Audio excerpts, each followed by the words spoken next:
नमस्कार दोस्तों, मैं प्रवीण कुमार यादव अपने YouTube चैनल ज्योग्राफी फंडामेंटल्स के माध्यम से अपनी पीछे की कार्यशालाओं में हमने भौतिक भूगोल का अध्ययन किया है या भौतिक भूगोल को समझा है और उसी श्रृंखला में आज आगे बढ़ेंगे। भौतिक भूगोल की जो मूल अवधारणा है उसको समझने की कोशिश की है, उस जो संकल्पना है या उसकी मौलिकता है उसको जानने की समझने की कोशिश की है और उसी श्रृंखला में आज हम आगे बढ़ते हैं।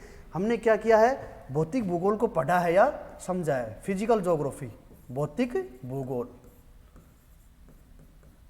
भौतिक भूगोल में सर्वप्रथम इससे पूर्व की कार्यशाला में हमने भू आकृति विज्ञान पढ़ा है। क्या? भू आकृति विज्ञान। भू आकृति विज्ञान के बाद समुद्र विज्ञान का अध्ययन किया है या समुद्री भूगोल का समुद्र विज्ञान।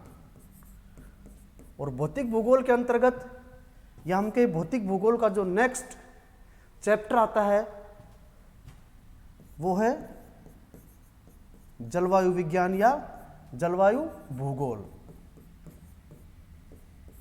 और उसके बाद अति महत्वपूर्ण आता है वो है जैव भूगोल या जीव भूगोल, या हम कहें जैव भूगोल। आज हम अध्ययन करेंगे जैव भूगोल का। जलवायु भूगोल का हम अध्ययन इसलिए नहीं करेंगे क्योंकि जलवायु भूगोल का हम पूर्व में अध्ययन कर चुके हैं। अपने YouTube चैनल के माध्यम से पूरी जलवायु का डिस्क्रिप्शन मैं पहले दे चुका हूं। इसके पूर्व के वीडियो में जलवायु YouTube चैनल पे उपलब्ध है। इसलिए हम जीव भूगोल पढ़ेंगे, जैव भूगोल।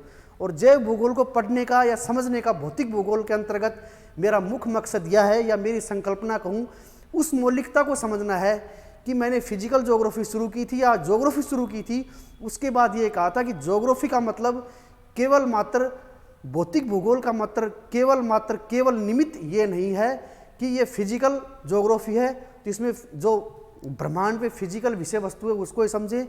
उसके बाद मैंने स्पष्ट किया था विभिन्न भूगोलवेताओं के माध्यम से कि भौतिक भूगोल का जैविक भूगोल से गहरा अंतर संबंध है। हर भौतिक भूगोल से संबंधित विषय वस्तु जैविक भूगोल को प्रभावित करती है।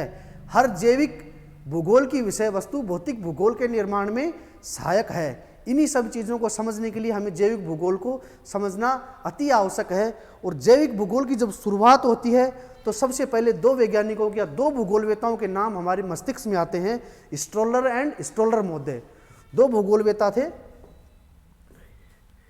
An and AH स्टोलर। इन लोगों ने सबसे पहले जीव भूगोल की संकल्पना दी। जीव भूगोल की संकल्पना का क्या किया? विकास किया।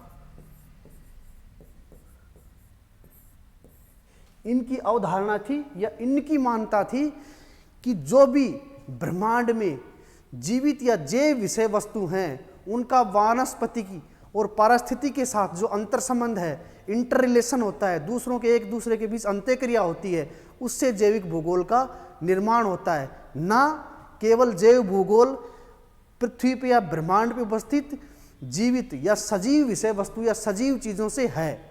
उन्होंने क्या स्पष्ट किया कि जो जैव भूगोल के उसके अंतर्गत सजीव या निर्जीव, सजीव या वानस्पतिक, इन सब चीज़ों का अंत्यक्रिया होती है और उसी अंत्यक्रिया के स्वरूप जो आउटपुट, जो परिणाम हमारे सामने आता है वो जैव भूगोल कहलाता है। उन्होंने इस चीज़ को एक अच्छे से तरीके से समझाया, वो समझेंगे। स्टोलर-मोदे ने कहा कि जो पृथ्वी है, क्या है? हमारी पृथ्वी है और पृथ्वी पे 30 किलोमीटर के लगभग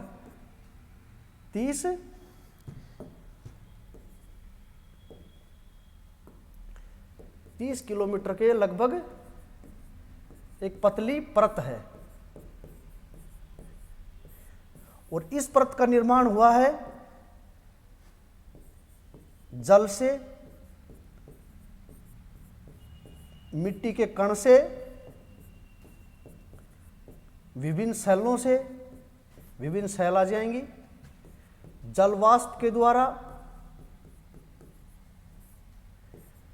और एटसेट्रा ETC। इन सब चीज़ों से मिलकर क्या एक 30 किलोमीटर वायुमंडलीय परत बनी है और उस वायुमंडलीय परत में होने वाली जैविक व अजैविक घटनाएं क्या कहलाएंगी? जीव भूगोल कहलाएंगी। और जीव भूगोल अपने आप को इस तरह डिफाइंड करता है, या जीव भूगोल की अवधारणा को हम दूसरे शब्दों में दो मुख्य भागों में जीव भूगोल को बांटेंगे। जीव भूगोल की समझने के लिए इसकी दो मूल संकल्पनाएं लेंगे। सबसे पहले लेंगे कि सबसे फर्स्ट आएगी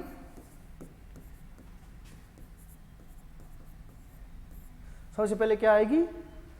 पृथ्वी के पर्यावरण, पृथ्वी पर्यावरण के वो जैविक तत्व तथा अजैविक तत्व जिनके बीच घनिष्ठ संबंध है। पृथ्वी के, जैसे मैंने पहले स्टेलर के अनुसार कहा था, जैविक एंड अजैविक तत्व, इन दोनों के बीच क्या है? अंतर संबंध है। और अंतर संबंध कैसा है? घनिष्ठ अंतर संबंध है, घनिष्ठ अंतर संबंध है। और इस घनिष्ठ अंतर संबंध का सबसे अच्छा उदाहरण कोयला है।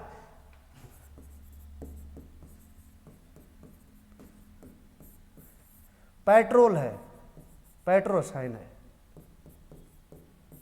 विभिन्न गैसें हैं।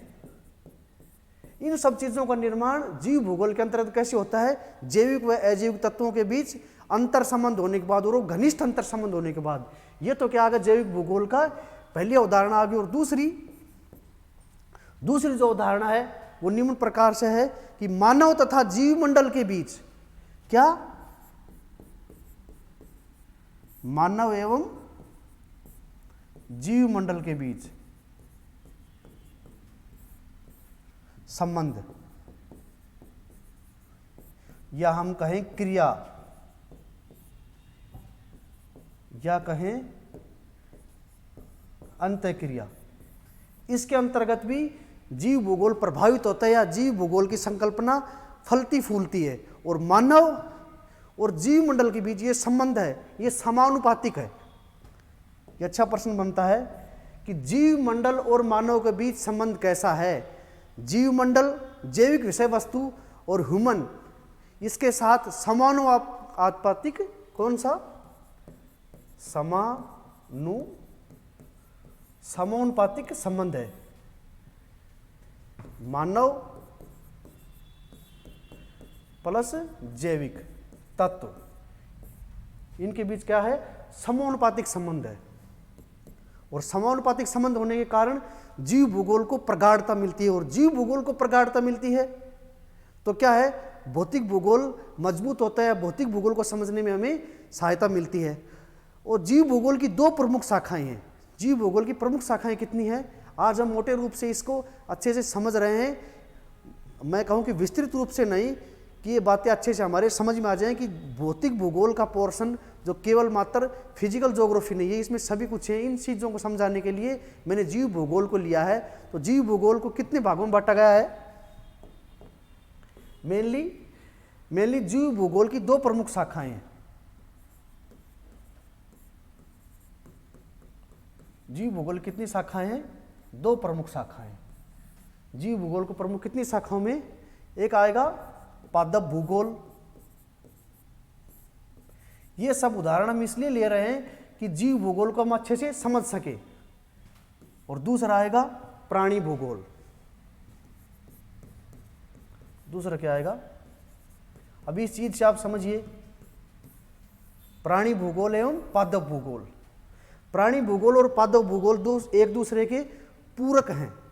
पूरक इसलिए हैं, मैंने जैसे कहा था कि स्टोलर महोदय के अनुसार कि जैविक विषय वस्तु और अजैविक विषय वस्तु, इसमें दोनों आ जाएंगे, पादप भूगोल और प्राणी भूगोल। और इस चीज को अधिक बल मिला, यह चीज अधिक सिद्ध कब हुई? 1918 में। ये टाइम याद रखिए, 1918 में क्या आया? कोपेन का जलवायु वर्गीकरण आया। कोपेन का जो जलवायु वर्गीकरण आया, कोपेन का जलवायु वर्गीकरण, तो कोपेन के जलवायु वर्गीकरण, कोपेन ने अपने जलवायु का वर्गीकरण किया तो उसने वर्षण प्रभाविता और वानस्पतिक तत्वों को समाहित करके जलवायु को विभिन्न भागों में 5 भागों में बांटा। उन्होंने बांटा था जलवायु को 5 भागों में। इंग्लिश के बड़े लिए थे A, B, C, डी और ई कैपिटल में। इन सब चीज़ों को कैसे डिसाइड किया था उन्होंने? वर्षण प्रभाविता, तापीय दक्षता एवं वनस्पति के रूप में। तो इससे क्या संबंध होता है? पादप भूगोल और प्राणी भूगोल में अंतर संबंध गहरा है, व्यापक है, इसकी मौलिकता सार्थक है और ये भौतिक भूगोल को अधिक प्रभावी बनाने में सहायक है।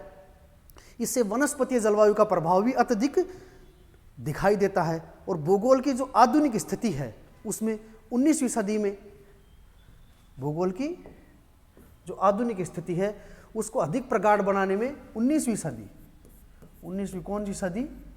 19वीं सदी में एक बुक है नेचर ऑफ, या लेख है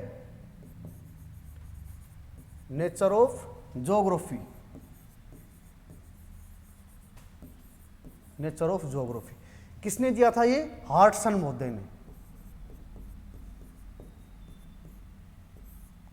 हार्टसन ये भूगोलवेत्ता थे। हार्टसन महोदय ने अपने लेख नेचर ऑफ ज्योग्राफी में इस चीज को स्पष्ट किया कि भूगोल की आधुनिक स्थिति एवं भूगोल विज्ञान के रूप में देखने का मूल जो विवरण है या जो दिखाई देता है, इसकी जो विषय वस्तु है, भौतिक भूगोल का जैव भूगोल का अंतर संबंध, भौतिक भूगोल का जलवायु विज्ञान के साथ अंतर संबंध, भौतिक भूगोल का जो physical geography main portion geomorphology भूआकृति विज्ञान के साथ अंतर संबंध अच्छी तरह क्लियर होता है या स्पष्ट होता है, प्रभावी होता है। और इस चीज को और अच्छे समझने के लिए हम कांट की अवधारणा ले सकते हैं। कांट क्या है? फिजिकल ज्योग्राफी के प्रबल समर्थक थे। इम्यूल कांट थे। कांट महोदय अच्छे भूगोलवेत्ता थे जिन्होंने भूगोल की, मैं कहूँगा, नींव को मजबूत करने के लिए, आप भूगोल के क्षेत्र में अपने आप को स्थापित करने में कांट की महत्वपूर्ण भूमिका है। कांट महोदय थे, वो भू आकृति विज्ञान के प्रबल समर्थक थे, भौतिक भूगोल के। कांट क्या थे? भौतिक भूगोल के प्रबल समर्थक थे।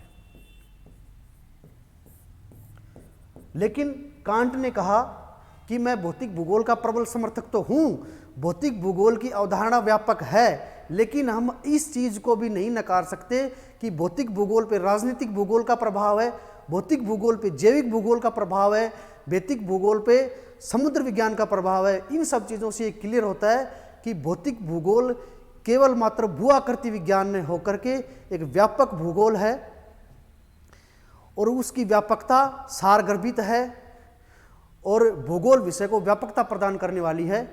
आशा करता हूं कि मेरे द्वारा दी गई जानकारी से आप लोग संतुष्ट हो पाएंगे, कि आप लोगों के लिए उपयोगी होगी। आप सभी लोगों का बहुत बहुत धन्यवाद। थैंक्स।